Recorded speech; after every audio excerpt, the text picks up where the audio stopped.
નમસ્કાર મિત્રો, હું છું સોનલ લોમડિયા અને તમે જોઈ રહ્યા છો આપણી YouTube ચેનલ। તો મિત્રો, આપણે ટેટની જે એક્ઝામની તૈયારી કરાવીએ છીએ એમાં આપણે એસએસ નું જે ધોરણ 8 નું ચેપ્ટર છે પહેલું, એમાં આપણે બીજો પાર્ટ આજે લેવાનો છે।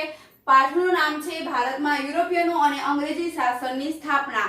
એટલે કે જે યુરોપિયન પ્રજા આવેલી હતી, તો પહેલા કઈ પ્રજા આવેલી એનું આપણે આગળ જોયું તો ડચ, છેલ્લે આપણે ડચ લોકો જોયા, ડેનિશ લોકો જોયા અને આજે આપણે જોવાના છે કે અંગ્રેજો આવ્યા ક્યારે અને એને શું કામ કરેલા, તો આ બધું આપણે જોવાનું છે।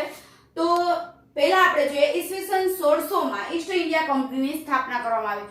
લગભગ મોટા ભાગે ટેટની એક્ઝામમાં આ ક્વેશ્ચન આવે છે 100% કે ઈસ્ટ ઇન્ડિયા કંપનીની સ્થાપના ક્યારે થઈ, તો 1600 માં અને કેની ઈચ્છાથી કરવામાં આવે, એટલે મતલબ કે કોની મરજીથી, તો એલિઝાબેથ, જે ઇંગ્લેન્ડની રાણી હતી એલિઝાબેથ, એની ઈચ્છાથી આ ઈસ્ટ ઇન્ડિયા કંપનીની સ્થાપના કરવામાં આવી હતી। પછીનો બીજો પોઈન્ટ છે કે ઈસવીસન 1613 માં જહાંગીર પાસેથી ફરમાન મેળવી અને સુરતમાં સૌપ્રથમ કોઠી સ્થાપવામાં આવી હતી। તો પ્રશ્ન મિત્રો એ રીતે પૂછી શકે કે સૌપ્રથમ જે અંગ્રેજોએ કોઠી ક્યાં સ્થાપી હતી ગુજરાતમાં, તો સુરત આવશે અને કયા રાજાની પરવાનગીથી, તો જહાંગીર। પછીનો આપણે ક્વેશ્ચન જોઈએ, પોઈન્ટ જોઈએ ઈસવીસન 1615 માં ટોમસ રોયે જહાંગીર પાસેથી ફરમાન મેળવી અને કોઠી સ્થાપી હતી। તો જહાંગીર પાસે પ્રશ્ન એ રીતે પૂછે મિત્રો કે ટોમસ રોયે કયા રાજા પાસેથી પરવાનગી મેળવી હતી, તો આ રાજા હતો જહાંગીર। પછીનો આપણે પોઈન્ટ જોઈએ ઈસવીસન 1651 માં હુગલી નદીને કિનારે સૌપ્રથમ કોઠી સ્થાપવામાં આવી। અહીંયા જે છે એ સુરતમાં, પછી ટોમસ રો, તો આ વેપાર કરવાનો ફરમાનો મેળવેલો હતો, પણ અહીંયા સૌપ્રથમ કોઠી સ્થાપી હુગલી નદી, જે અત્યારે ગંગા નદી તરીકે પણ ઓળખાય છે, ત્યાં એને કોઠી સ્થાપેલી હતી। પછીનો પોઈન્ટ આપણે જોઈએ અંગ્રેજોમાં કે પટણામાં વેપારી બજાર કોઠી સ્થાપના કરવામાં આવી હતી, જે ફોર્ટ વિલિયમ તરીકે ઓળખવામાં આવી હતી ને જેને લીધે ઘણી એવી તકરારો પણ થઈ હતી, એને તોડી પાડવામાં આવી હતી, આ બધું થયું હતું। આજે એ કોલકાતા તરીકે ઓળખાય છે। ક્વેશ્ચન એ રીતે પૂછાઈ શકે કે ફોર્ટ વિલિયમ આજે કયા નામે ઓળખાય છે, તો કોલકાતા। તો મિત્રો, અંગ્રેજોનું જે મેઇન તો આપણે જે પોઈન્ટ વાઇઝ પોઈન્ટ લીધા છે એમાં તો ઘણું બધું આવે છે, કારણ કે અંગ્રેજોએ સૌથી વધુ ભારત ઉપર ભારતોને ગુલામ બનાવેલા છે, સૌથી વધારે શાસન અંગ્રેજોએ કરેલ છે, તો એના પોઈન્ટ તો ઘણા બધા થાય છે। આપણા પહેલા પાઠના જે મેઇન પોઈન્ટ છે એ જ લીધેલા છે અંગ્રેજો વિશેના, વિસ્તૃતમાં આપણે હવે પછીના પાઠોમાં ભણીશું। તો જે મિત્રો ધોરણ 8 ની તૈયારી કરતા હોય, એસએસ ની પાર્ટ 1 ની, તો સેમેસ્ટર 1 છે, તો એને વધારે આ ખ્યાલ આવે તેના માટે જે પોઈન્ટ છે એ નોંધ પણ કરવાની જરૂર છે। હવે અંગ્રેજો પછી આવે છે ફ્રેન્ચો, તો એની કઈ કામગીરી હતી આપણે જોઈશું। ઈસવીસન 1639 માં ફ્રેન્કો માર્ટિન, આ એક અધિકારીનું નામ છે, ફ્રેન્કો માર્ટિન નામના ફ્રેન્ચ અધિકારીએ ચંદ્રગીરીના રાજા પાસેથી ફરમાન મેળવી મદ્રાસ પટ્ટે કોઠી સ્થાપી। અહીંયા શબ્દ આવશે મદ્રાસ। હવે અહીંયા દક્ષિણ ભાગ આવી ગયો છે, આપણને ખ્યાલ છે કે ફ્રેન્ચો અને પોર્ટુગીઝો મોટા ભાગે દક્ષિણ ભાગમાં એને રહેલા હતા, એટલે ઈસવીસન 1639 ની વાત કરીએ તો ફ્રેન્કો માર્ટિન ફ્રેન્ચ અધિકારી હતો અને મદ્રાસ જે પટ્ટે છે ત્યાં કોઠી એને સ્થાપેલી। નેક્સ્ટ એમાં આપણે લઈએ છે પોઈન્ટ કે ઈસવીસન 1664 માં ફ્રેન્ચ ઈસ્ટ ઇન્ડિયા કંપનીની સ્થાપના થઈ। જેમ બ્રિટિશ ઈસ્ટ ઇન્ડિયા કંપનીની વાત થાય છે એ જ રીતે ફ્રેન્ચ ઈસ્ટ ઇન્ડિયા કંપનીની વાત થાય છે। તો જ્યારે અંગ્રેજોની વાત આવે તો એ કોઠી સ્થાપેલી હતી 1600 માં, મતલબ કે એને કંપનીની સ્થાપના ભારતમાં કરેલી હતી 1600 માં, અને ફ્રેન્ચોએ જે ઈસ્ટ ઇન્ડિયા કંપનીની સ્થાપના કરી ફ્રેન્ચ ઈસ્ટ ઇન્ડિયા, તો એ 1664 માં। મિત્રો, જે ફ્રેન્ચોને આપણે પોઈન્ટ લીધેલો એમાં આગળ જોઈએ પોઈન્ટ કે ઈસવીસન 1668 માં સુરતમાં પ્રથમ કોઠીની સ્થાપના કરેલી, આ ફ્રેન્ચોની વાત કરીએ છીએ 1668 માં। પછીનો પોઈન્ટ છે ઈસવીસન 1673 માં પોંડિચેરીની સ્થાપના કરવામાં આવી. આ ફ્રેન્ચોએ 1673 માં પોંડિચેરીની સ્થાપના કરેલી. પછીનો આપણે પોઈન્ટ લઈએ છીએ ઈસવીસન 1739 માં કારીગલ પર અંકુશ મૂક્યો અને વેપારની ત્યાં પ્રવૃત્તિઓની સ્થાપના કરવામાં એટલે કે વેપારની શરૂઆત કરવામાં આવી. મિત્રો આ હતો અહીંયા સુધીનો ફ્રેન્ચોનો પોઈન્ટ, જેમાં આપણે અંગ્રેજોનો પૂરો કર્યો, ફ્રેન્ચોનો પૂરો કર્યો, એટલે કે અલગ અલગ જે યુરોપિયનો પ્રજા આવેલી આ પ્રજાઓને લઈને આપણે પોઈન્ટો લીધેલા હતા. હવે આપણે લેવાનું છે મેઇન પ્લાસીનું યુદ્ધ. પ્લાસીનું યુદ્ધ, બક્સરનું યુદ્ધ, મરાઠા વિગ્રહ, મૈસૂર વિગ્રહ, આ 4 બાકી છે. આપણે વાત કરીએ છીએ ધોરણ 8 પાઠ પહેલાની ભારતમાં યુરોપિયનો અને અંગ્રેજી શાસનની સ્થાપના, સેમેસ્ટર 1 અને ચેપ્ટર 1. પ્લાસીનું યુદ્ધ છે થયું હતું 1757. આ ખાસ પૂછાય છે ને જે મિત્રો છે એ ખાસ ટેટની એક્ઝામની તૈયારી કરતા હોય તો એ મિત્રોને બી આ યાદ રાખવું, અને જે મિત્રો ભણતા હોય ધોરણ 8 માં એ બી સોશિયલ સાયન્સ, કારણ કે જે સોશિયલ સાયન્સ છે એ મોટા ભાગના જે બાળકો છે એને બોરિંગ લાગે છે, પણ આ વિષયને હળવું કેવી રીતે બનાવી શકાય તો એ જ મારો એકમાત્ર પ્રયાસ છે કે એટલા 4-5 પેજનો પાઠ હોય તો આ પાઠને આપણે સહેલાઈથી કેવી રીતે બાળકો સુધી પહોંચાડી શકીએ, મેઇન જે ટોપિક છે એની ચર્ચા કરીને બાળકોને વધુ બોરિંગ ન લાગે એ રીતે, તો એ જ મારો પ્રયાસ છે. પ્લાસીનું યુદ્ધ જે મેઇન છે કે 23 જૂન ક્યારે થયું હતું તો 23 જૂન 1757 કોની વચ્ચે થયું હતું તો રોબર્ટ ક્લાઇવ અને સિરાજ ઉદ્દૌલા વચ્ચે. મિત્રો આ ખાસ ડેટ યાદ રાખજો, 23 જૂન 1757.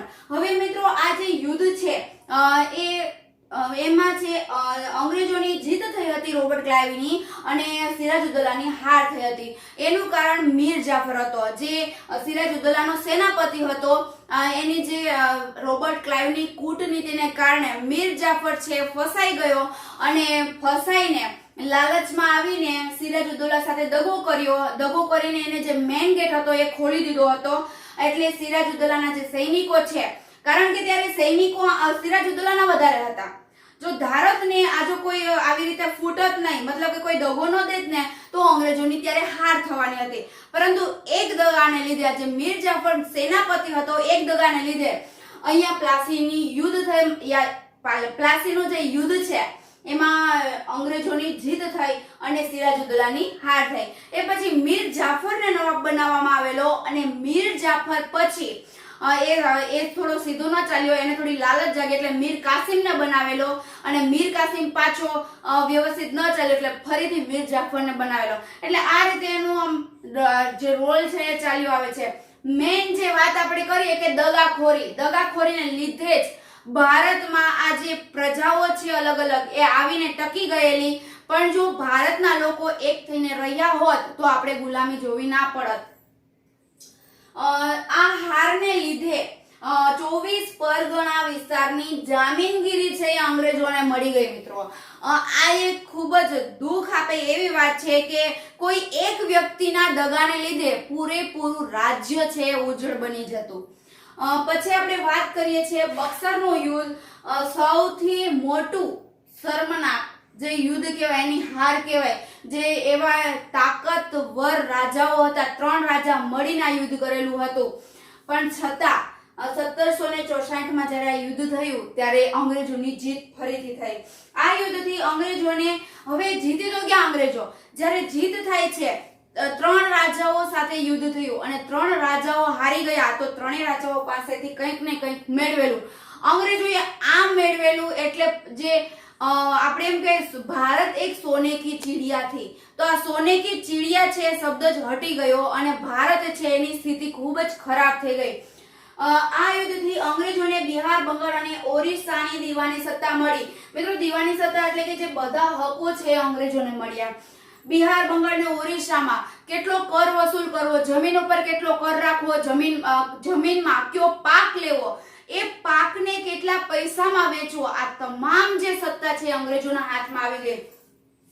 ત્યારે એમ કહેવાય મિત્રો કે બંગાળ છે એ જે ભારત છે એનું સર્વશ્રેષ્ઠ અને સમૃદ્ધ જે રાજ્ય છે, જે પરગણું છે એ બંગાળ હતું અને છેલ્લે જ્યારે આ અંગ્રેજો એના હાથમાં બંગાળ આવ્યું એટલે બંગાળની હાલત એટલી ખરાબ થઈ ગઈ કે પછી જે ખેડૂતો છે એની પણ હાલત બંગાળમાં ખરાબ થવા લાગી. ખેડૂતોની હાલત તો એકદમ જ ખરાબ થતી હતી. તો આ વાત હતી કે બક્સરના યુદ્ધથી શું અંગ્રેજોને ફાયદો થયો, પ્લાસીના યુદ્ધથી શું ફાયદો થયો. બક્સરનું યુદ્ધ ક્યારે થયું, પ્લાસીનું યુદ્ધ ક્યારે થયું, કોની વચ્ચે થયું અને કોની જીત થઈ. તો આ મિત્રો ખાસ આ જે પોઈન્ટ છે એ ખાસ યાદ રાખજો. મિત્રો જે આપણે ધોરણ 8 નો પહેલો પાઠ જોઈએ છીએ એમાં આપણે પોઈન્ટ લઈએ હવે મૈસૂર વિગ્રહ. તો મૈસૂર વિગ્રહ કોની સાથે થયો, શું પરિણામ આવ્યું. તો મૈસૂર વિગ્રહો કુલ કેટલા થયા, તો કુલ 4 મૈસૂર વિગ્રહો થયા. પ્રથમ મૈસૂર વિગ્રહ હૈદર અલી અને અંગ્રેજો વચ્ચે થયો. બીજો મૈસૂર વિગ્રહ પણ હૈદર અલી અને અંગ્રેજો વચ્ચે થયો. આ ખાસ યાદ રાખવાનું છે મિત્રો, જેમાં અંગ્રેજોની જીત થઈ હતી. બીજા બે ટીપુ સુલતાન અને અંગ્રેજો વચ્ચે થયા, જેમાં ચોથા મૈસૂર વિગ્રહમાં ટીપુ સુલતાનનું મૃત્યુ થયું. હવે પ્રશ્ન એ આવે કે ટીપુ સુલતાન નું મૃત્યુ છે એ કયા મૈસૂર વિગ્રહમાં થયું. તો ચોથા મૈસૂર વિગ્રહમાં ટીપુ સુલતાનનું મૃત્યુ થયું હતું. પણ એવી રીતે પૂછે કે ટીપુ સુલતાન અને અંગ્રેજો વચ્ચે કયું યુદ્ધ થયું હતું. તો કન્ફ્યુઝન માટે મરાઠા અને મૈસૂર બે આવે. તો હવે આપણે એમાં કન્ફ્યુઝ નહીં થવાનું. મૈસૂર વિગ્રહ ટીપુ સુલતાન અને અંગ્રેજો વચ્ચે થયું હતું. આવો જ ક્વેશ્ચન હૈદર અલી અને અંગ્રેજો વચ્ચે આવી શકે, તો એમાં પણ આવશે મૈસૂર વિગ્રહ. હવે આપણે મિત્રો જોઈએ મરાઠા યુદ્ધ. મરાઠા આવે એટલે છત્રપતિ શિવાજીનું નામ આપણને યાદ આવી જાય, પણ અહીં આપણે એની વાત નથી કરવાની. ઈસવીસન 1761 માં પાણીપતના ત્રીજા યુદ્ધમાં પાણીપતનું પહેલું યુદ્ધ લગભગ બાબર અને ઇબ્રાહિમ લોધી વચ્ચે થયું હતું 1526 માં આઈ થિંક. અને આ ત્રીજું યુદ્ધ છે. તો પાણીપતના ત્રીજા યુદ્ધમાં મરાઠાઓની હાર થઈ હતી.